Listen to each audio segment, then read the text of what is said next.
یعلمون ظاہرا من الحیات الدنیا وہم عن الآخرۃ ہم غافلون، یہ لوگ تو صرف اور صرف دنیاوی زندگی کا ظاہر دیکھ رہے ہیں، انہیں دنیاوی زندگی کا جو ظاہری حصہ ہے نا، اس کی چمک دمک، اس کی رنگینی، صرف اسی کا پتہ ہے، اسی کا علم ہے انہیں۔ وہم عن الآخرۃ ہم غافلون، آخرت سے تو بالکل ہی غافل ہیں۔ دیکھا آپ نے، اب دنیا کی رنگینیاں ساری معلوم ہے انہیں، لیکن آخرت سے غافل ہیں، یعنی آخرت پر ایمان ان کا نہیں ہے۔ ان کا ذہین فتین ہونا انہیں آخرت پر ایمان رکھنے کے لیے کافی نہیں ہوا۔ اچھا، اب آپ دیکھیے ایسے ذہین فتین لوگوں کے سامنے کتنی ساری دلیلیں پیش کی جاتی ہیں، کتنے واضح براہین پیش کیے جاتے ہیں، کتنا زیادہ ان کے سامنے سمجھانے بجھانے کا کام چلتا ہے، اس کے باوجود بھی وہ اس پر عمل نہیں کرتے، اس کو قبول نہیں کرتے، اس کو ریجیکٹ کر دیتے ہیں، اس کا انکار کر دیتے ہیں۔ ایسا نہیں کہ وہ سمجھتے نہیں ہیں، سمجھتے ہیں، لیکن اسے سمجھ کر کے اللہ کی توفیق اور ہدایت پا لینا، اس سے محروم رہ جاتے ہیں۔ میرے بھائیوں، جب وہ باریک باریک چیزیں سمجھ سکتے ہیں تو یہ موٹی واضح دلیلیں کیوں نہیں سمجھ سکتے؟ واضح دلیلوں کو بھی سمجھنا بہت آسان ہے، لیکن پھر بھی وہ یہ کام نہیں کر پاتے اور گمراہی کا شکار ہو جاتے ہیں۔ یہاں پر ایک قول علامہ ابن تیمیہ رحمۃ اللہ علیہ کا نقل کیا ہے، اور ہم نے شروع میں آپ کے سامنے بات کہی تھی کہ ایک ہے زکا، زال سے زکا، اور ایک ہے زکا، یعنی کیا مطلب؟ زا سے، ایک ذہانت کے معنی میں ہے اور ایک پاکی اور طہارت کے معنی میں ہے۔ ذہین تو ہو سکتا ہے آدمی، لیکن ضروری نہیں ہے کہ ذہین ہونے کے ساتھ ساتھ اس کا دل بھی پاک ہو، اس کا سینہ بھی حق کو قبول کرنے کے لیے تیار ہو۔ عقل ہے، سوجھ بوجھ ہے، دماغ ہے، لیکن دل میں پاکی نہیں ہے، اس لیے اسے حق کی ہدایت نہیں ملتی ہے۔ تو یہ جو کہہ رہے ہیں شیخ الاسلام رحمۃ اللہ علیہ، ازکیاء العالم و عقلاء بنی آدم، بنو آدم کے عقل مند لوگ غلطی کا شکار ہیں اور دنیا کے ذہین ترین لوگ غلطی کے شکار ہیں، اس کے بارے میں علامہ ابن تیمیہ رحمۃ اللہ علیہ کا ایک قول نقل کیا ہے، اور وہ اس حقیقت کو کھولتا ہے۔ فرماتے ہیں ابن تیمیہ رحمۃ اللہ علیہ، کہتے ہیں اوتو زکاءن، اوتو زکاءن وما اوتو زکاءن وَأُعْطُوا فُهُومًا وَمَا أُعْطُوا عُلُومًا وَأُعْطُوا سَمْعًا وَأَبْصَارًا وَأَفْئِدَةً فَمَا أَغْنَى عَنْهُمْ سَمْعُهُمْ وَلَا أَبْصَارُهُمْ وَلَا أَفْئِدَتُهُمْ مِنْ شَيْءٍ إِذْ كَانُوا يَجْحَدُونَ بِآيَاتِ اللَّهِ وَحَاقَ بِهِمْ مَا كَانُوا بِهِ يَسْتَهْزِئُونَ۔ یہ قول فتاوی ابن تیمیہ کے اندر موجود ہے، اور نیچے حوالہ بھی ہے، جلد نمبر 5 صفحہ نمبر 119 میں ابن تیمیہ رحمۃ اللہ علیہ ان لوگوں کے بارے میں یہ بات کہہ رہے ہیں، ذہین، جینیس، ٹیلنٹ والے جو لوگ ہوتے ہیں نا، اور پھر بھی ہدایت نہیں پاتے، توفیق نہیں پاتے، کفر، شرک، الحاد، بے دینی کی زندگی گزارتے ہیں اور اسی پر مر جاتے ہیں۔ اس کی وجہ کیا ہے؟ کہتے ہیں اوتو زکاءن وما اوتو زکاءن، انہیں ذہانت اور ٹیلنٹ تو ملا ہے لیکن دل کی پاکی نہیں ملی ہے۔ اللہ نے ان کو دماغ تو دیا ہے، اللہ تعالیٰ نے ان کو ذہن تو دیا ہے، یہ بہت ذہین ہے، بہت ٹیلنٹ ہے، بہت جینیس ہے، لیکن ان کے ہاں زکا نہیں ہے، ان دل کی پاکیزگی نہیں ہے کہ وہ حق پہنچے اور دل میں جگہ بنا لے، سینے کے اندر حق جائے۔ یہ اللہ تبارک و تعالیٰ نے انہیں نہیں دیا ہے، اس سے محروم ہے وہ۔ اللہ فرماتا شیخ الاسلام، کہتے ہیں وَأُعْطُوا فُهُومًا وَمَا أُعْطُوا عُلُومًا، انہیں سمجھ تو ملی ہے لیکن وہ حق کا جو علم ہے قرآن و سنت کا وہ انہیں نہیں ملا ہے۔ تو اگر سمجھ کافی ہوتی تو سمجھ جانا چاہیے تھا، لیکن نہیں، قرآن و سنت کے نصوص اور دلائل کے بغیر کوئی نہیں سمجھ سکتا۔ وَأُعْطُوا سَمْعًا وَأَبْصَارًا وَأَفْئِدَةً، اور اللہ تعالیٰ نے انہیں کان دیے ہیں، آنکھ دیے ہیں، دل دیا، یہ سب دیا ہے، لیکن اس کے باوجود ان کا حال کیا ہے؟ کہتے فما اغنا عنہم سمعہم ولا ابصارہم ولا افئدتہم من شیء، لیکن ان کے کان نے انہیں کچھ فائدہ نہ پہنچایا، ان کی آنکھوں نے انہیں کچھ فائدہ نہ پہنچایا، ان کے دل ان کے کچھ کام نہ آئے۔ کیوں؟ اس لیے کہ یہ اللہ تبارک و تعالیٰ کی آیتوں کا انکار کرتے ہیں۔ یہ لوگ اللہ تعالیٰ کی آیتوں کا انکار کرتے ہیں۔ کیا فائدہ؟ اللہ نے کان دیا ہے سننے کے لیے، آنکھیں دی دیکھنے کے لیے، دل دیا سمجھنے کے لیے، سب کچھ ہے، لیکن آنکھ، کان، دل سے کوئی بھی انہیں فائدہ نہیں پہنچ رہا ہے، بلکہ اللہ تبارک و تعالیٰ کی آیتوں کا انکار کرتے ہیں، اور جو بھی اللہ کے دین کا مذاق اڑا رہے ہیں، یہ اللہ تبارک و تعالیٰ فرماتا اس کی سزا انہیں اللہ تبارک و تعالیٰ ضرور دے گا۔ تو یہ ہے حقیقت۔ کیوں آخر دنیا کے ذہین ترین لوگ ان باتوں کو نہیں مانتے؟ کیوں؟ اس لیے کہ ذہانت صرف ہے ان کے پاس، دل کی پاکیزگی نہیں ہے جس میں حق اور ہدایت کا نور داخل ہو جائے، اس لیے یہ گمراہی کا شکار ہے۔ تو بات سمجھ میں آ گئی نا کہ شیخ الاسلام جو فرما رہے ہیں کہ دنیا کے ذہین ترین لوگ غلطی کا شکار ہیں۔ کیوں ایسا ہے؟ اس لیے کہ ذہین ضرور ہیں لیکن دل کی پاکیزگی ان کے پاس نہیں ہے، اس لیے نہیں سمجھ سکے، ورنہ اللہ تبارک و تعالیٰ نے بہت وضاحت کے ساتھ ان باتوں کو بیان فرما دیا۔ اس کے بعد اللہ تعالیٰ کے کلام کی آیت کریمہ پیش کرتے ہیں علامہ شیخ عبدالرزاق بدر، کہتے ہیں کہ اس آیت کریمہ پر غور کرو۔ اللہ تعالیٰ فرماتا ہے وَلَوْ قَالُوا لَوْ كُنَّا نَسْمَعُ أَوْ نَعْقِلُ مَا كُنَّا فِي أَصْحَابِ السَّعِيرِ، اگر ہم لوگوں نے سنا ہوتا، اگر ہم سنتے یعنی کون سا سننا؟ سنتے تو ہیں ہی، کان تو ہے ہی۔ سننا دو طرح سے ہوتا ہے، ایک ہے سماعت کا یعنی کان کے ذریعے سننا، اور ایک ہے سماع القبول، سن کر کے اسے قبول کرنا اور ماننا۔ تو کہتے ہیں آخرت میں قیامت کا دن ہوگا، اللہ حساب و کتاب لے گا، تو یہ مشرکین کیا جواب دیں گے؟ یہ کہیں گے لو کننا نسمع او نعقل ما کننا بی اصحاب السعیر، اگر ہم سنتے اور سمجھتے دنیا میں تو ہم آج جہنم میں داخل ہونے والوں میں سے نہ ہوتے۔ یعنی ان کو احساس ہوگا کہ ہمارے پاس آنکھ، کان اور ایسے ہی دل تو تھے، لیکن ہم نے اسے سن کر کے، دیکھ کر کے، سمجھ کر کے اس کو دل کے اندر ہم نہ اتار سکے، ہم نے ایسا نہیں کیا، اسی لیے آج جہنم کے عذاب میں جل رہے ہیں۔ بالکل آخری جملہ جو ہے وہ کیا ہے؟ شیخ الاسلام فرماتے ہیں الا اقل القلیل، الا اقل القلیل، سوائے بہت تھوڑے لوگوں کے۔ دنیا کے ذہین ترین لوگ گمراہی کا شکار ہیں، غلطی کا شکار ہیں، اور حق قبول کرنے کو تیار نہیں ہیں۔ اس کی وجہ کیا ہے؟ بیان کر دی گئی، کہتے ہیں سوائے بہت تھوڑے لوگوں کے، یہ حقیقت ہے، بہت تھوڑے لوگ۔ اب یہ جو تمہید ہے بہت تھوڑے لوگوں کے، ہے نا، باقی سب لوگ غلطی کا شکار ہیں، یہی دنیا کی سچائی ہے، یہ دنیا کی حقیقت ہے کہ اتنی بڑی تعداد انسانوں کی، اور اسلام پر، خالص اسلام پر، توحید پر، نبی کی راہ پر چلنے والے اقل القلیل، بہت تھوڑے لوگ ہیں، کم میں سے بھی کم، کم میں سے بھی کم۔ مثال کے طور پر اللہ تبارک و تعالیٰ نے فرمایا وَمَا أَكْثَرُ النَّاسِ وَلَوْ حَرَصْتَ بِمُؤْمِنِينَ، اور جب ایک پہلو واضح ہو گیا الا اقل القلیل، سوائے بہت تھوڑے لوگوں کے، تو اس کا اپوزٹ بھی واضح ہو گیا کہ سامنے والے کتنے ہوں گے۔ اگر حق اور ہدایت پانے والے بہت تھوڑے ہیں تو ہدایت سے محروم ہونے والے بہت زیادہ ہیں، وہ تو بہت زیادہ لوگ گمراہ ہیں، بہت تھوڑے لوگ ہدایت پر ہیں۔ اللہ فرماتا ہے وَمَا أَكْثَرُ النَّاسِ وَلَوْ حَرَصْتَ بِمُؤْمِنِينَ، زیادہ تر لوگ، میکزیمم اکثریت لوگوں کی، آپ کی لاکھ چاہت کے باوجود بھی ایمان والے نہیں ہو سکتے۔ دیکھا آپ نے، اکثریت کیا کر رہی ہے؟ ایمان سے دوری اختیار کر رہی ہے، اور اقل القلیل، تھوڑے لوگ ہیں جو اس بات کو تسلیم کرتے ہیں۔ ایسے اللہ نے فرمایا وَقَلِيلٌ مِّنْ عِبَادِيَ الشَّكُورُ، میرے بندوں میں شکر گزار کی تعداد بہت کم ہے۔ وَقَلِيلٌ مِّنْ عِبَادِيَ الشَّكُورُ، میرے بندوں میں سے بہت تھوڑے ہیں جو شکر گزار ہیں۔ تو دیکھا آپ نے، شکر کرنے والے بہت تھوڑے اور ناشکری کرنے والے بہت زیادہ ہیں۔ ایسے ہی اللہ نے فرمایا وَمَا أَكْثَرُ النَّاسِ، اللہ نے فرمایا وَمَا يُؤْمِنُ أَكْثَرُهُم بِاللَّهِ إِلَّا وَهُم مُشْرِكُونَ، وَمَا يُؤْمِنُ أَكْثَرُهُم بِاللَّهِ إِلَّا وَهُم مُشْرِكُونَ۔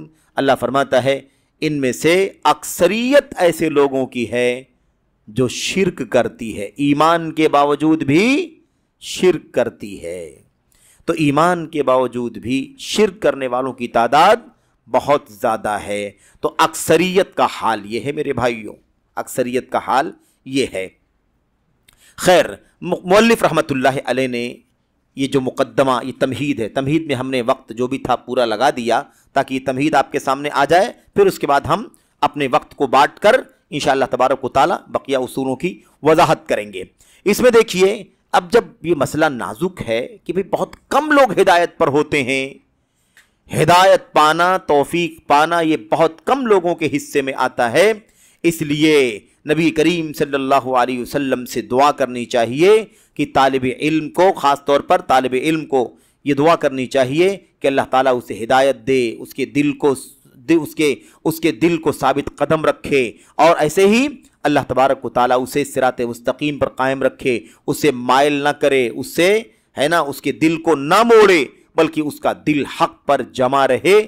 اس لیے وہ دعا کرنی چاہیے جو اللہ کے نبی علیہ الصلوۃ والسلام کیا کرتے تھے، یا مقلب القلوب ثبت قلبی علی دینک، اے دلوں کے پلٹنے والے میرے دل کو اپنے دین پر جمع دے۔ اس طرح سے نبی کریم صلی اللہ علیہ وسلم دعا کیا کرتے تھے۔ ایسے گمراہی سے بچنے کے لیے، ہدایت پر قائم رہنے کے لیے اللہ کے نبی علیہ الصلوۃ والسلام اللہ تبارک و تعالی کی صفات کا وسیلہ لے کر کے دعا کرتے تھے، اللہ تعالیٰ کی صفات کا وسیلہ لے کر کے دعا کرتے تھے۔ اللہم لک اسلمت وبک آمنت وعلیک توکلت والیک انب۔ آپ خالی غور کریں ان الفاظ پر، اے اللہ میں تیرے لیے سر تسلیم خم کر دیا، میں تجھ پر ایمان لایا، میں نے تجھ پر بھروسہ کیا، اے اللہ میں تیری طرف میں نے رجوع کیا، تیرے ذریعے سے میں نے جھگڑا کیا، یعنی باطل پرستوں سے اور کفر و شرک سے۔ اللہم انی اعوذ بعزتک، اے اللہ تبارک و تعالی میں تیری عزت کی پناہ چاہتا ہوں، لا الہ الا انت، تیرے سوا کوئی سچا معبود نہیں ہے۔ کس چیز سے پناہ چاہتا ہوں؟ تیری، ان تضلنی، کہ تو مجھے گمراہ کر دے۔ یعنی کیا مطلب؟ اے اللہ میں تیری پناہ چاہتا ہوں کہ تو مجھے گمراہ کر دے، گمراہ نہ کرنا، مجھے گمراہی سے بچانا۔ اس طرح سے نبی کریم صلی اللہ علیہ وسلم دعا کیا کرتے تھے۔ انت الحی الذی لا یموت والجن والانس یموتون، تو زندہ ہے، ہمیشہ زندہ، اور موت نہیں آئے گی تجھے، جبکہ جنات اور انسان مر جائیں گے، جنوں کی موت آئے گی، انسانوں کی موت آئے گی۔ بہرحال یہ مقدمے کا پہلا حصہ تھا، رسالے کا پہلا حصہ تھا تمہید کا، مقدمے کا۔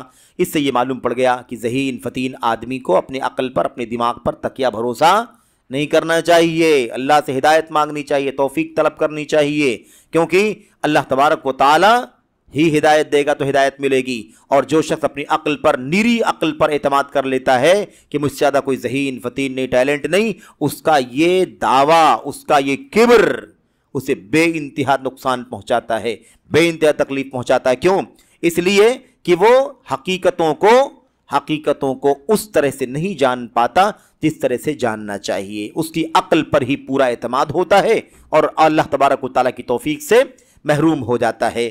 اس لیے کوئی انسان یہ نہ کہے، آج کل بہت سارے ہمارے نوجوان ہیں نا، بہت سارے بھائی ہیں، بہت سارے پڑھے لکھے لوگ ہیں جو کہتے ہیں کہ نہیں بھائی، میں کوئی بیوقوف تھوڑی نہ ہوں، میں عقل مند آدمی ہوں، پڑھا لکھا آدمی ہوں، مجھے بھی اللہ نے عقل دی ہے، شعور دیا ہے، میں بھی سمجھتا ہوں حق کیا ہے، باطل کیا ہے۔ اور بیچارہ جب یہ بات کہہ رہا ہوتا ہے اس وقت بھی باطل پر ہوتا ہے۔